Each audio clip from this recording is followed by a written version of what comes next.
మంచిదండి. ప్రతిపక్షాలు ఎప్పుడూ కూడా ప్రజల కోసం అలర్ట్గా ఉండి వాళ్ళకి ఏమైనా ఇబ్బందులు వస్తే గవర్నమెంట్ దృష్టికి తీసుకెళ్లే పాత్ర పోషిస్తే మంచిది. కానీ అక్కడికి వెళ్ళిన తర్వాత వెళ్ళేటప్పుడు అంశం వేరు, అక్కడ మాట్లాడే అంశాలు వేరువేరుగా ఉన్నాయనుకో ప్రజలు పెద్దగా స్పందించరు. ప్రజలకు కావాల్సింది ప్రజల తరఫున ఏం మాట్లాడుతున్నారు, వీళ్ళు మాట్లాడే దానివల్ల పాలకవర్గం నుంచి ప్రతిపక్షం స్పందించడం వల్ల ప్రజలకు ఏం మేలు జరిగిందనే దాని గురించే చూస్తారు తప్పితే ఆయన వచ్చాడా వెళ్ళాడా అన్న దాని గురించి పెద్దగా స్పందించరు. అయితే కూటమి ప్రభుత్వం రైతులకి జూన్ మాసంలో రైతు భరోసా చేస్తామన్నారు. 1 ఇయర్ గడిచిపోయినా కానీ ఇంకా ఏమీ ఇవ్వలేదు. పథకాల విషయం చూసుకుంటే ఏమీ ఇవ్వలేదు. సూపర్ 6 అన్నారు, ఫస్ట్ ఇంప్లిమెంటే చేయలేదు. వైసీపీ ప్రభుత్వం రైతులకు అండగా నిలిచిందని చెప్తున్నారు. మీరు ఇప్పుడు ఇవ్వాల్సింది డబ్బులు పాలకవర్గం, వాళ్ళకుండే ఇబ్బందులు ఎక్కింది. ఇప్పుడు వాళ్ళు ఏం చెప్తున్నారు, పాత అప్పులు తీర్చడం వీటికే సరిపోతుంది, ప్రతిదీ కూడా మేము ఏదైతే మేనిఫెస్టోలో ఇచ్చామో అన్నీ చేస్తామని చెప్తున్నారు. 1 సంవత్సరంలో అన్నీ జరుగుతాయని ఎవరు ఊహించరు, అన్నీ నిదానంగా వస్తాయి. గతంలో ఏం చేశారు, 2-3 నెలలు గ్యాప్ వస్తే ఆ 2-3 నెలలకు కూడా పెన్షన్స్ ఇస్తానని చెప్పారు, అలాగే కలిపి ఇచ్చారు. కాబట్టి రైతు భరోసా కూడా రైతులకి అందరికీ కూడా సమకాలంలో చేస్తారని నమ్మకం అయితే అందరికీ ఉన్నది. ఆ మాట వచ్చి అసెంబ్లీలోకి వచ్చి చెప్పొచ్చుగా. అసెంబ్లీలో రాని మనిషి గెలిచి ఉపయోగం ఏముంది? అసెంబ్లీలోకి రాడా? నీ రాష్ట్రం మొత్తం ఉన్న సమస్యలు చెప్పు, నువ్వు తప్పు లేదు. అసెంబ్లీకి వచ్చి చెప్పాలిగా. అసెంబ్లీకి ఎందుకు రాడు? రాని మనిషి చెబితే విలువ ఉందా? అసెంబ్లీకి ఇప్పుడు తను ఎమ్మెల్యే, అసెంబ్లీకి వచ్చి చెప్పే అర్హత తనకు ఉంది. నీకు టైం ఇవ్వకపోతే నాకు టైం ఇవ్వలేదని అనొచ్చు. అసలు నువ్వు అసెంబ్లీకి అటెండ్ అవ్వట్లేదుగా. అంటే మా ప్రతిపక్ష హోదా కల్పించలేదు కాబట్టి కదా. ఇప్పుడు ఇండియాలో రాష్ట్రాలు అన్నీ ఉన్నాయి. అన్ని రాష్ట్రాలకి 1/10 రావాలని ఉంది. అక్కడ 1/10 రాలేదుగా. ఈయనకి 175లో 11 సీట్లు వచ్చినాయి. 18 సీట్లు వస్తే కానీ ప్రతిపక్ష హోదా వచ్చేది కాదు. ఏ రాజ్యాంగంలో ఉంది ఇన్ని సీట్లు వస్తేనే మన అసెంబ్లీ? మరి అట్లయితే తను తెలుగుదేశానికి 23 సీట్లు వచ్చినప్పుడు నేను తలుచుకుంటే 5-6 కానీ అలాంటి లేకుంటే ఈయన ప్రతిపక్ష హోదా కూడా పోతుందని ఎట్లా అన్నాడు? ఏ ప్రకారం అన్నాడు? అనలేదా?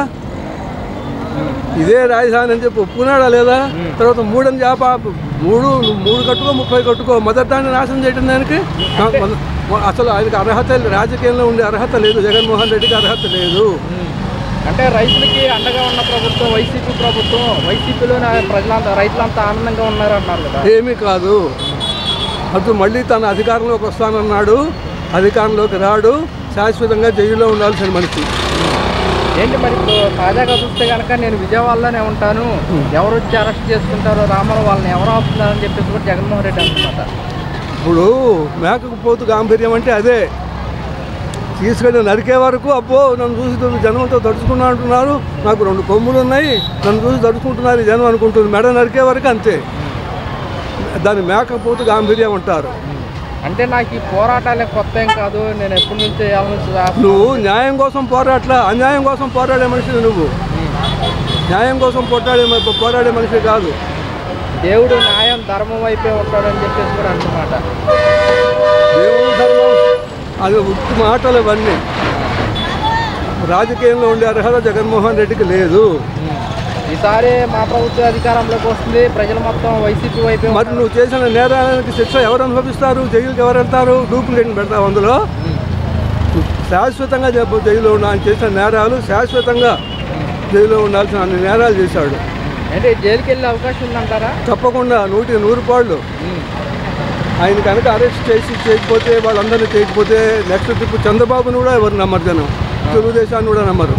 ఎటువంటి పరిస్థితుల్లోనూ జూన్లోనే తిరిగితే కాదు. అన్యాయంగా వైసీపీ వాళ్ళ మీద అక్రమంగా కేసులు పెట్టారని నువ్వు పెట్టినప్పుడు నువ్వు నా మీద అక్రమం కేసులో కోర్టుకు వచ్చి నిరూపించుకో. ఇప్పుడు మన ఇద్దరి మీద కేసు పెట్టారు, ఏమని ఆ కానిస్టేబుల్ కొట్టామని కోర్టుకు తీసుకెళ్తారు. నిరూపించాలిగా. నిరూపించగలరా? అవుతున్నారు. పొగాకు రైతులకి నష్టపరిహారం కల్పించలేదు కూటమి ప్రభుత్వం. ఏం చెప్తారు? ఆయన ఇప్పుడు ఎవరికైనా నష్టం జరిగినప్పుడు ఏ పార్టీ అయినా వెళ్ళి వాదిస్తే అది ఒక సాటిస్ఫై అవుతుంది అవతల వాళ్ళు. అంతేకాకుండా పలానా వాళ్ళు వచ్చారని ఒక వాళ్ళ మీద మంచి అభిప్రాయం ఏర్పరచుకుంటారు. అదే రైతులకు అండగా నిలబడిన ప్రభుత్వం వైసీపీ ప్రభుత్వం, కూటమి ప్రభుత్వం ఇంతవరకు రైతులకి ఎలాంటి సాయం చేయలేదు అని చెప్పేసి కూడా వైసీపీ అంటున్నమాట. సాయం ఎవరు సాయం చేయలేదంటారు? కూటమి ప్రభుత్వం. కూటమి ప్రభుత్వమా? కూటమి ప్రభుత్వం మరియు సెంట్రల్ ఇచ్చేదాన్ని బట్టి ఆధారపడి ఉంటుంది. వాళ్ళు ఇచ్చేదాన్ని బట్టి చేస్తారు. అంటే గత ప్రభుత్వంలో రైతులకి మేము అండగా నిలబడ్డాము, అండగా నిలబడిన ప్రభుత్వం వైసీపీ ప్రభుత్వం అని వైసీపీ జగన్మోహన్ రెడ్డి అంటున్నమాట. మీరేమంటారు?